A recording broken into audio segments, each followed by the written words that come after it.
नमस्कार मित्रों, हमारे YouTube चैनल MRN डायरीज़ में आपका स्वागत है। आज का हमारा ये एपिसोड अस्त्र शस्त्र दिव्यास्त्र का छठवां और आखिरी एपिसोड है, जिसमें हम महादेव के महाअस्त्र व 2 कवच के बारे में जानेंगे। तो आइए शुरू करते हैं। महेश्वरास्त्र महादेव द्वारा निर्मित यह अस्त्र अत्यंत विनाशकारी था। इसमें भगवान शिव के तीसरे नेत्र की शक्ति समाहित थी। इसके आवाहन पर महादेव के तीसरे नेत्र की प्रज्वलित ज्योत की ज्वाला लक्ष्य पर केंद्रित होकर समूल विनाश कर देती थी। यह अस्त्र की शक्ति सृष्टि की महानतम शक्तियां का भी विनाश कर सकती थी। जैसे नारायण के निवेदन पर भगवान शिव शांत हो जाते हैं, वैसे नारायण अस्त्र के सामने यह अस्त्र भी शांत हो जाता है। अन्यथा इस अस्त्र को किसी भी परिस्थिति में रोका नहीं जा सकता, केवल वापस बुलाया जा सकता है। इसे धारण करने वाले योद्धा श्री राम, लक्ष्मण, रावण, इंद्रजित, परशुराम, कर्ण, भीष्म, द्रोण।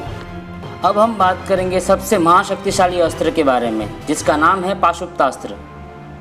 यह भी महादेव का एक अस्त्र है जो विश्वकर्मा जी ने बनाया था, परंतु इस अस्त्र पर महादेव की अत्यंत घातक शक्ति और मारक शक्ति के साथ साथ अन्य 2 देवों तथा सभी देवी देवताओं की मारक शक्ति एक साथ निहित है।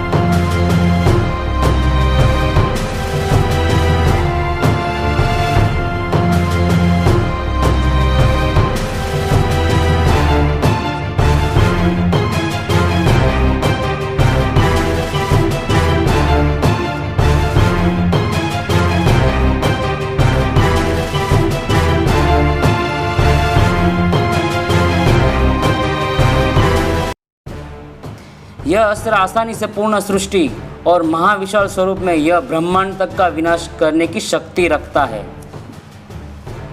महादेव के त्रिशूल के बाद सबसे शक्तिशाली अस्त्र पाशुपतास्त्र ही है। इस शस्त्र का उपयोग केवल असामान्य जीव, व्यक्ति, शक्ति या देव पर ही किया जा सकता है, अन्यथा इसका उपयोग वर्जित है। इसका कोई प्रतिकार नहीं है।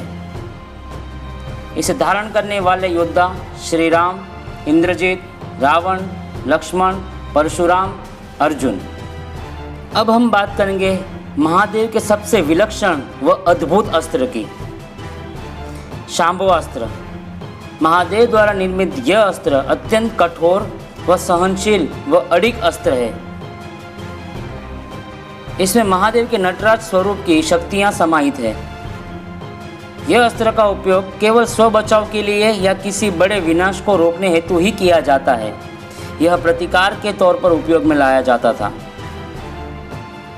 शांभवास्त्र किसी भी अति भयंकर या महाभयंकर अस्त्र जैसे कि ब्रह्मास्त्र, ब्रह्मशिरास्त्र, ब्रह्मदंड अस्त्र, वैष्णवास्त्र, नारायणास्त्र, पाशुपतास्त्र, रुद्रास्त्र, शिवास्त्र, महेश्वरास्त्र, वज्रास्त्र जैसे महान अस्त्रों को निगल लेता है और महाविनाश को तुरंत रोक देता है। इस पर दोबारा वह अस्त्र का प्रयोग नहीं किया जा सकता, क्योंकि संधान निष्क्रिय हो जाता है कुछ वक्त के लिए। यह अस्त्र केवल प्रत्यंचा पर चढ़ाना होता है और इसका मंत्रोच्चार करके प्रत्यंचा खींच के केवल इसको जागृत करना होता है, तो इसमें से योद्धा के मस्तक पर तथा शत्रु के सामने विशाल नटराज रूपी महादेव नटराज की मुद्रा में उनकी आकृति उत्पन्न हो जाती है। इस अस्त्र के आगे सभी के सभी अस्त्र व्यर्थ व नतमस्तक हो जाते हैं। कर्ण इंद्रदेव से युद्ध करते वक्त जब इंद्रदेव ने वज्रास्त्र को उपयोग में लाना चाहा, तब कर्ण ने इस अस्त्र का उपयोग किया और इंद्रदेव ने तुरंत अपनी हार स्वीकार कर ली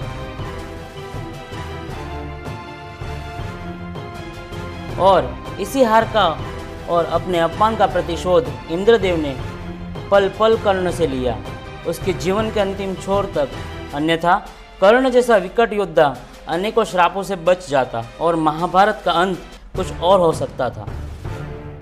इसे धारण करने वाले योद्धा रावण, इंद्रजित, श्री राम, लक्ष्मण, परशुराम, कर्ण। इतने महान अस्त्रों के साथ साथ हम 2 दिव्य कवच के बारे में भी जान लेते हैं, जैसे कि ब्रह्म कवच। ब्रह्मदेव द्वारा निर्मित यह अति जटिल कवच, जिसे ब्रह्मास्त्र के अलावा किसी भी प्रकार से भेदा नहीं जा सकता था। रामायण काल में रावण पुत्र अतिकाय के पास यह कवच मौजूद था। सूर्य कवच। सूर्यदेव द्वारा निर्मित यह कवच जो कर्ण को जन्म के साथ मिला था। इस कवच को भेदने के लिए 1000 वर्ष तक ब्रह्मचर्य तथा तपस्या करनी होती है, अन्यथा इसे अति विनाशक अस्त्र द्वारा ही भेदा जा सकता था, जैसे पाशुपतास्त्र, ब्रह्मांडास्त्र, महेश्वरास्त्र, रुद्रास्त्र। परंतु कर्ण के कुंडल में जो अमृत मिश्रित व अमृत से रचित धातु थे और सूर्यदेव ने कुंती के निवेदन पर कर्ण को कवच व कुंडल प्रदान किए थे जो एक दूसरे से जुड़े थे। इसी कारण कर्ण पूर्णतः अमर था जब तक वह स्वेच्छा से इनका त्याग न करे।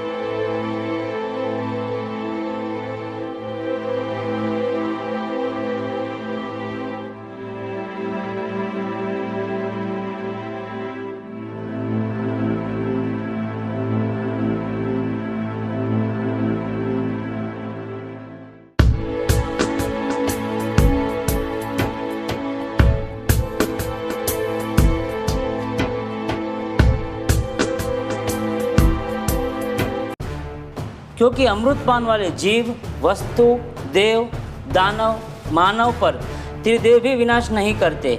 यह उनके नियमावली में से एक है जिसे किसी भी परिस्थिति में भुलाकर अमृत को निष्फल या उसका अपमान नहीं किया जा सकता। आज के इस वीडियो के साथ हमारे अस्त्र शस्त्र दिव्यास्त्र की पूरी श्रृंखला पूर्ण होती है और हम आगे भी ऐसी ही रोचक जानकारी पर वीडियो बनाएंगे। इसीलिए आप हमारे चैनल MRN डायरी से जुड़े रहिए। धन्यवाद।